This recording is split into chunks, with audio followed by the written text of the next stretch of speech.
and good morning children. How are you all? I hope you are very well at your home. Students, आज हम new chapter start करेंगे. Our new chapter is chapter number 10, Day and Night and Season. ठीक है, day और nights में seasons, day के बारे में, नाइट्स के बारे में और सीजन्स के बारे में हम इस चैप्टर्स में रीड करेंगे. Okay, I will read first paragraph. Friend means आपके जो भी दोस्त होते हैं. ठीक है, friends, every day we see the sun rising and setting. Students, आप देखते हो, ठीक है, तो यहाँ पे एक फ्रेंड्स है, वो डिस्कस कर रहा है कि दोस्त, हम हर रोज सन को राइजिंग और सेटिंग होते हुए देखते हैं. ठीक है, आप लोग भी देखते होंगे. ठीक है, तो डे में क्या होता है स्टूडेंट्स, सन राइजिंग होता है और नाइट में क्या हो जाता है, सेटिंग हो जाता है, ढल जाता है. ठीक है, but times of rising and setting of sun is not the same every day. लेकिन जो राइजिंग का टाइम होता है सन का, मीन्स जब सन निकलता है, उगता है, ठीक है, और जब सेटिंग का टाइम होता है, मीन्स ढल जाता है sun, is not the same every day. वो हर रोज सेम नहीं होता है. ठीक है, तो वो फ्रेंड्स को बता रहा है बॉय के सन के राइजिंग का टाइम्स और सेटिंग का टाइम्स अलग अलग होता है. We have prepared various notes in my observations. अब वो क्या बोल रहा है कि मैंने एक नोट्स प्रिपेयर की है. ठीक है, वेरियस नोट्स यानी डिफरेंट टाइप्स की अलग अलग नोट्स मैंने प्रिपेयर की है.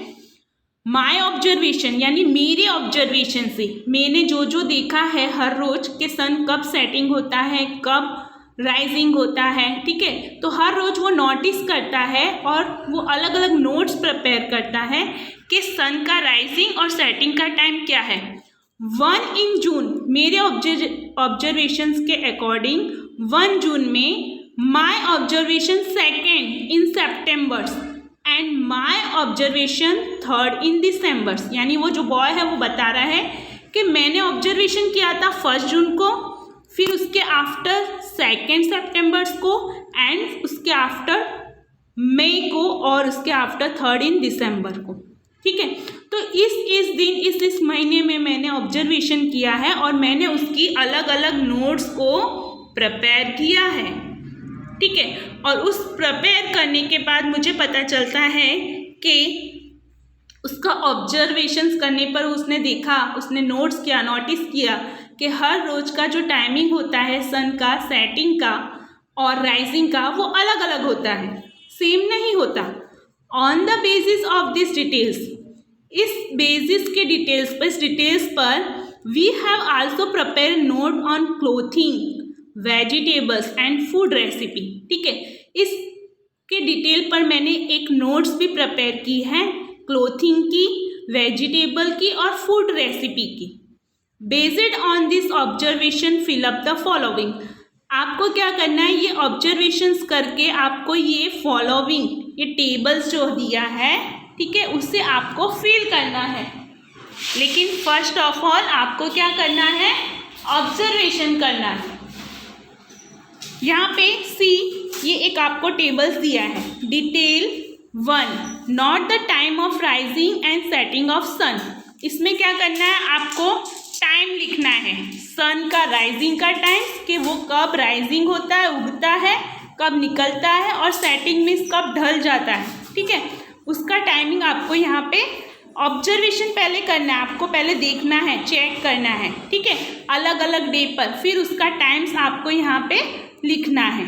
तो माय ऑब्जर्वेशन में उसने 1 जून को किया था, राइजिंग टाइम क्या था, डेट क्या थी, वो आपको यहाँ पे लिखना है. यहाँ डेट लिखनी है, यहाँ पे टाइमिंग लिखना है. ठीक है, जैसे कि फर्स्ट ऑब्जर्वेशन उसने राइजिंग को देखा, तो कितने देखा, 4 o'clock या 3 o'clock देखा. ठीक है, डेट कौन सी थी, 1, 12, 6 जून थी ना, यहाँ पे 6 जून दिया, या आप अपने मन से आप अपना ऑब्जर्वेशन कर सकते हो, 2020.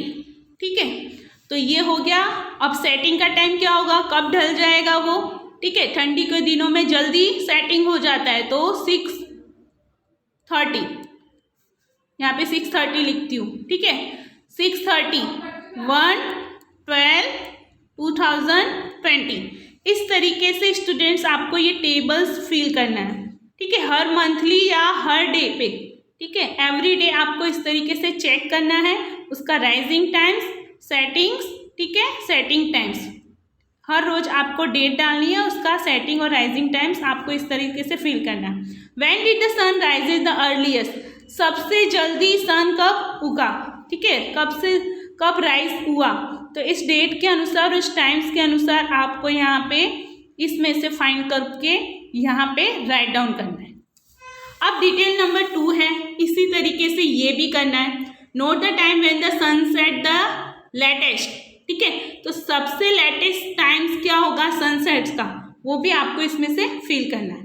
अब यहाँ पे फिल द कलर दिया है, डिटेल 1 दी है, 1, 4, ठीक है, ऑब्जर्वेशन 1, 2, 3 दिया है, और time of sun rises in the morning, यानी मॉर्निंग में सन कब राइजेस हुआ उसका डे लिखना है आपको यहाँ पे, और नाइट का यहाँ पे लिखना है। Now turn your page number 82 पर आओ स्टूडेंट्स। पेज नंबर 82 पर देखो, second paragraph. Friends, like sun we can not see moon every nights, ठीक है, सन की तरह हम मून को एवरी नाइट्स में, ठीक है, यानी सन को तो हम क्या करते हैं, sun like sun we can not see moon every nights, ठीक है, हम क्या करते हैं, मून को तो एवरी नाइट्स में देखते हैं, लेकिन सन की तरह नहीं देख सकते, ठीक है। तो moon is a sometimes small और बिग और इनविजिबल। तो मून क्या होता है, कभी कभी क्या होता है, स्मॉल हो जाता है, कभी बिग हो जाता है, and sometime it is invisible, कभी कभी वो हमें दिखाई भी नहीं देता, ठीक है, कभी कभी विजिबल्स होता है और कभी कभी इनविजिबल्स हो जाता है। Now previously on the basis of my observations, last में, प्रीवियसली में यानी यस्टरडे हमने जो भी ऑब्जर्वेशन किया था, observation number 1, 2nd and 3rd, first second third में, the time of moon rise at night was noted. हमने फर्स्ट सेकेंड थर्ड में जो भी ऑब्जर्वेशन किया था उसमें मून का राइजिस का जो टाइम था नाइट में, ठीक है, वो मैंने नोटेड किया, वो बता रहा है अपने बारे में, ठीक है, कि मैंने प्रीवियस यानी गई कल को मैंने यहाँ पे ऑब्जर्वेशन किया था मून के राइजिस का टाइम, ठीक है, वो मैंने नोट कर लिया। Keeping this is in mind, मैंने अपने माइंड्स में भी रख लिया उसे। Prepare a note on below given bit, और फिर मैंने यहाँ पे इस तरीके की नोट्स दी गई है, वो नोट्स भी मैंने इस तरीके की बना ली। तो आपको भी यहाँ पे क्या करना है, time of moon rise and it's difference, यहाँ पे मून कब राइज होता है, ठीक है, अलग अलग टाइम्स पे, अलग अलग डिफरेंस पर किस तरीके से मून राइजेस होता है, तो आपको यहाँ पे उसका डिफरेंट टाइप्स किस तरीके से होता है वो आपको यहाँ पे करना है, ठीक है। वो मून जो होता है जब पूर्णिमा आती है तो वो क्या हो जाता है, पूरा राउंड शेप में हो जाता है, ठीक है। जब पूर्णिमा चली जाती है तो वो धीरे धीरे हाफ शेप में कन्वर्ट होता है। फिर जब वो क्लाउड्स ज़्यादा आ जाते हैं, जब बादल से वो घिर जाता है तो वो इनविजिबल्स हो जाता है, ठीक है, हमें नहीं दिखाई देता। लेकिन मून्स होता है, डे में भी होता है एंड नाइट्स में भी होता है, okay. Now here are given some question answer, count and find solution, ये सब हम वर्कबुक में करेंगे, सेम है आपका वर्कबुक और टेक्स्ट बुक का, okay. See right and understands, यहाँ पे आपको देखना है, राइट करना है और समझना है, ठीक है। Name of vegetable notes in the tables, आपको नेम ऑफ वेजिटेबल्स लिखने हैं, name of vegetable common in all 3 tables, ये सब मैं स्टूडेंट्स आपको वर्कबुक में करवाऊंगी, सेम है आपका वर्कबुक में। Now this one read in today's modern times, ठीक है, आज के मॉडर्न टाइम में due to the uses of cold storage, ठीक है, आज के मॉडर्न टाइम में, आज के समय में स्टूडेंट्स हम क्या करते हैं, कोल्ड स्टोरेज का यूज़ करने के कारण scientific agriculture and improve seeds, scientific के एग्रीकल्चर में जो क्या हुआ है, इम्प्रूवमेंट्स हुआ है, ठीक है, सीड्स में इम्प्रूवमेंट्स हुआ है, क्योंकि सीड्स को क्या होता है, जैसे सीज़न आती जाती है, अब ये सीज़न का है, अभी तक हमने डे और नाइट्स में मून और सन की बात की, अब सीज़न के बारे में बात करें, ठीक है। तो मॉडर्न टाइम में कोल्ड स्टोरेज आने के कारण साइंटिफिक एग्रीकल्चर में और सीड्स में कुछ इम्प्रूवमेंट्स आए। मोस्ट ऑफ वेजिटेबल्स में आए are available through on the years, हर ईयर्स पर। Due to this it is not possible to different vegetables, ठीक है। हर सीजन में हम हर टाइप्स के वेजिटेबल्स को ग्रो करते हैं, ठीक है, लेकिन वो सीड्स को हम कैसे वो ख़राब ना हो, ठीक है, वो सीड्स ख़राब ना हो और वो वेजिटेबल्स हर सीजन में अलग अलग टाइप्स के वेजिटेबल्स को ग्रो करते हैं, तो उनके सीड्स हमें रखने पड़ते हैं कोल्ड स्टोरेज में, ठीक है।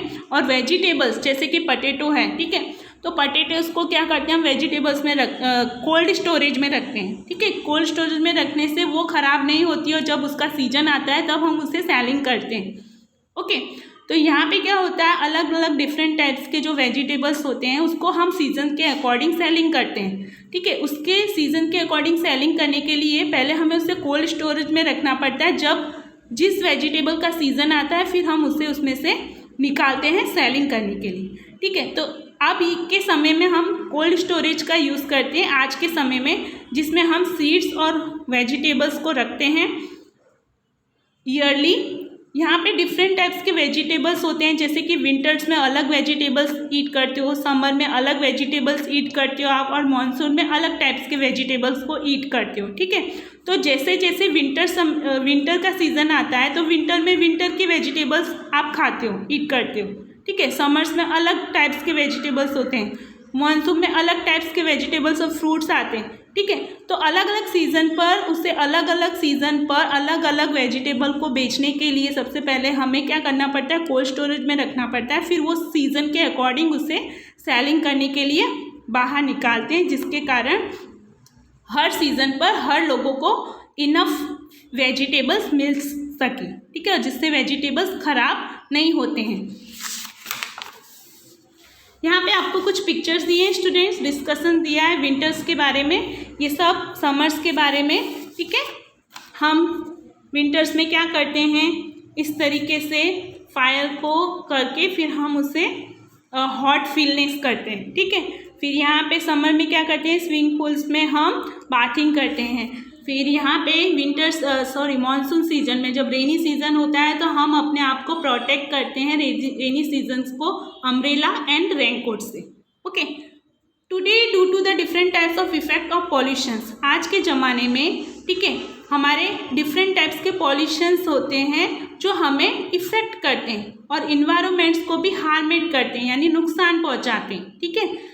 बिकॉज ऑफ दिस, ये इसके कारण होता है, apart from monsoon rainfall in other season two, ठीक है।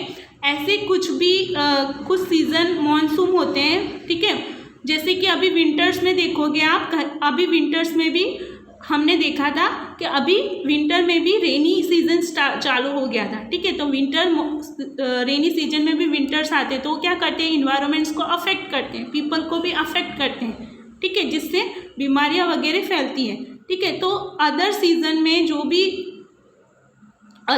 में जैसे मानसून होता है, ठीक है, विंटर सीजन में मानसून हुआ तो क्या होगा, वो इन्वायरमेंट्स को इफेक्ट होगा, ठीक है, और पीपल्स को भी इफेक्टेड करेगा। ओके स्टूडेंट्स, ये चैप्टर यहाँ पे कंप्लीट होता है। इसके रिमेंबर पॉइंट्स हम नेक्स्ट वीडियो में डिस्कस करेंगे। Now take care all of you, bye bye, stay at your homes and be healthy.